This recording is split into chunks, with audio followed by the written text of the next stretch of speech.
Thank you for all the subs. We're at 54 subs. Time to watch Joker 2 review. Uh-oh, I'm in trouble. Welcome back, everyone. It's Charlie. I had a chance to see Joker 2. This will be my review, and it's absolutely not what any of you are expecting from a sequel to that first movie. There's so much to say. It's going to go down as one of the more controversial DC movies in the last several years for a couple reasons. Mostly that the sequel is such a radical departure from that first movie and totally not what you're expecting from a DC movie. Mostly in a negative context, but there are some good things to say about the movie. Like, there's some good things in there, so we'll break it all down. If you're brand new to the channel, be sure to subscribe to get all the videos. We're in the middle of the Batman Penguin episodes, not connected to Joaquin Phoenix's Joker. This is still firmly meant to exist in its separate universe from the first movie. More on that later in the video, because one of the other more controversial things about this movie, and probably the thing that most people will be talking about this weekend, was the ending. Like, there's a lot to talk about the movie in general, but most people will probably just be talking about the ending. Even though this movie is meant to be a direct sequel to the last movie, the vibe is completely different from that first movie. It's almost like he wanted to make another movie with the characters, but not really make a sequel to the first movie, just something set in the same universe with the same characters. Like, can we do something that's a completely different genre that's not necessarily a sequel, but kind of a sequel at the same time? So let me ask you, first big thing, if you're going into this movie, how do you feel about jukebox musicals or just musicals in general? If you are a huge fan of... When I heard about that, I did not want to sit 2 hours in there. If you love musicals, you're a huge fan of the music of Lady Gaga, her performances, you will probably enjoy this movie a lot. But if you're more core DC Comics fan, like you're a traditional Batman fan, you're going into this movie expecting to see something more traditional inside the universe. This meant to follow the natural evolution of what happens after the events of the first movie, more in the tone of the first movie. Maybe you were just interested to see what the future of that Joker character was going to be, how he grew, what kind of Batman lore we would see in the universe in the future. Then you will be sorely disappointed in this film, and your day will be immeasurably ruined. You will find none of that stuff going on in this new movie. Now, it's not quite as over-the-top and unhinged as Megalopolis is. There's a lot of discussion going on about that now, too, just because of screenings. It's a totally separate movie, not connected to the Joker, but also just one of these really wild films, and you wonder how it got made in the first place. Like, what is going on here? That a small subset of people will really love, but most people will be kind of negative about. Like, what? What is going on? Like I said, you could barely call this movie a sequel in that it's the same character after the events of the first movie, dealing with the consequences of what he did. Someone need to go ahead and stream it on TikTok so I can watch it on there for free. Dancing performances, big musical set pieces that you all saw in the trailers. You could even call this movie more of a musical crossed with a courtroom drama, because so much of the movie takes place in that actual courtroom you see in the trailers where Joker's facing trial over the events of the first movie.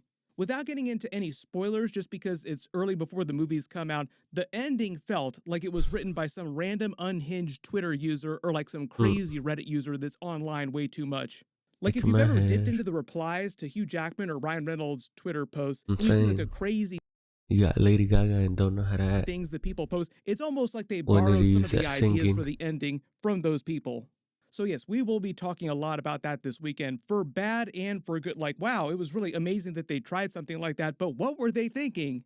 Probably the best thing I can say about it is in how unexpected it was.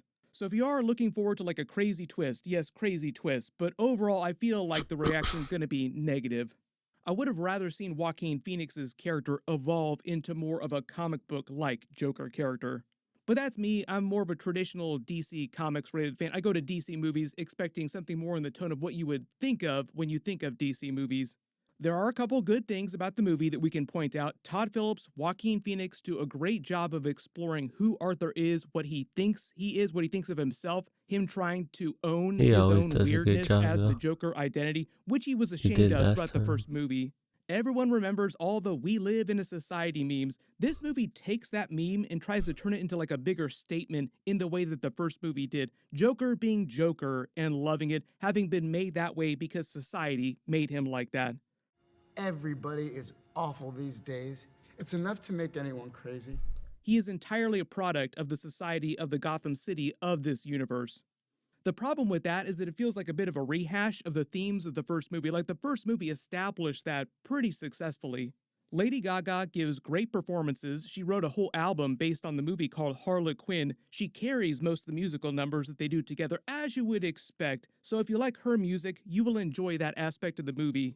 For those of you worried that Lady Gaga would have taken over the movie, pulling the story away from Joker, the actual main character, that didn't really happen. The way they cut the movie down, she's not nearly in this movie as much as you would think from the actual trailers. She barely has anything to do outside of the big musical numbers. They wound up cutting a lot of her scenes from the trailers. That happens in all big movies where you see a ton of trailer scenes that don't wind up in the actual movie. We can talk more about those during my Easter eggs video. Joaquin Phoenix has performed before. If you didn't see him in Walk the Line, he played Johnny Cash in a biopic based on his life. He was great during that. But when it comes to big sweeping musical numbers like you see in the trailers they do in this movie, he admittedly wasn't nearly up to the same task as Lady Gaga, so she does carry a lot of that stuff in the film. But I think that Todd Phillips did a good job of directing them in those performances so that you didn't notice his weaknesses there quite as much. Probably one of the biggest criticisms that's going to be laid on the movie is in how much it tries to avoid any of the notable comic book connections or the truth of a lot of the characters from the comics. There are some Batman-related comic book references and references to the characters that they are portraying, but only occasionally. And for most of the movie, you have to think of it as more of like a musical where there are characters that are just borrowing the names from the Batman comics. For instance, Todd Phillips infamously did an interview before the movie came out explaining that their Lady Gaga version of Harley Quinn would be absolutely nothing like the comics. Like, you remember all that stuff you really love about Harley like Quinn that? from the comics? Now, we're not doing any of that. What the hell? A really good comparison to make would be like Margot Robbie's version of Harley Quinn. She tries to be very true to the tone of the comic book version of the character. What are you guys doing? We're here to save you. Well, I can go back inside and you can still do it. Lady Gaga's version is the complete opposite of that. That's why her name in the movie is Lee and Joker's name is actually Arthur.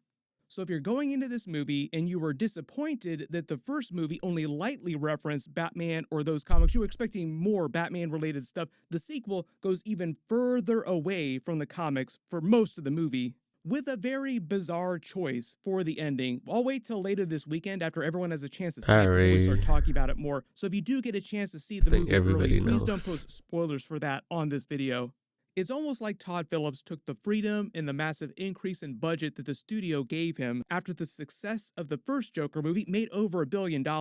Then he turned around and gave the studio a huge middle finger, like he really wanted to stick it to Warner Brothers, totally not caring about doing the traditional sequel that Warner Brothers probably wanted him to do. Like, could you make another movie just like the first movie? And he's like, yeah, there's no way I'm going to do that.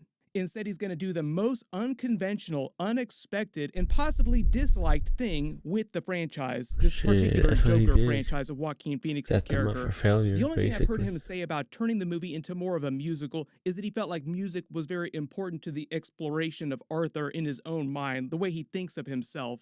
But you have to hand it to Todd Phillips. He's at this point in his career where he's got enough success and more money that he'll ever be able to spend that he can basically give a middle finger to the studio. And it seems like he actually doesn't really care about the traditional fan base for a lot of this stuff, like the DC Comics fan base or audience of the franchise of the first movie. Even though the movie's going to get clowned on a lot, I don't think he was trying to piss off people on purpose. Not for the pure sake of pissing people off. I think he just doesn't care if he makes people mad or disappoints people who are expecting something different from the Joker movies, like something more akin to what you expect from a traditional Joker comic book. The movie does leave room for a future Harley Quinn sequel about Lady Gaga's version in this universe, potentially doing similar treatments for other Batman characters in this universe, but not Batman himself. Like, please do not do a musical with the Batman character.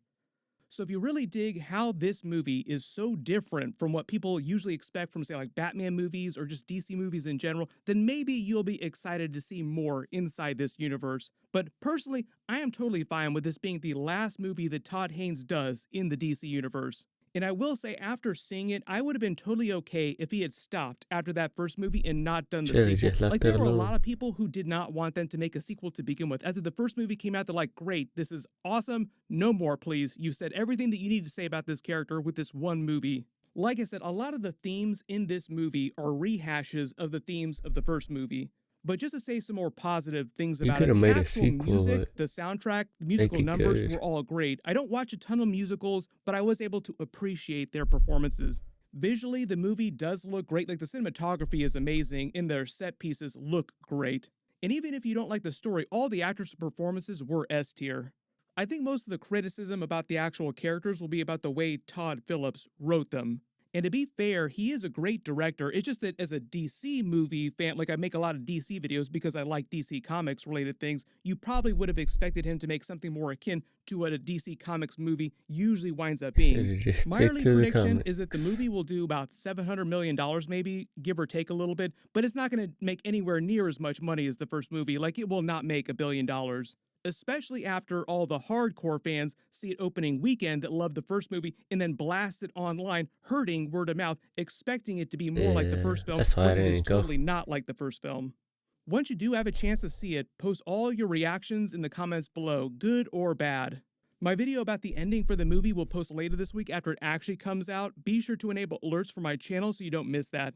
There's a bunch of other stuff happening this week. My Penguin Episode 3 video will post next weekend. We got the Rings of Power finale, the Agatha All Along Episode 4. They have finally gone full Mephisto, and you never That's go full tonight. Mephisto. Well, Click they here to just learn about the new released it, I Deathstroke think. in Bane movie that DC is working. Wait, y'all be sure to subscribe. And thank you for the 50 subs. Keep going.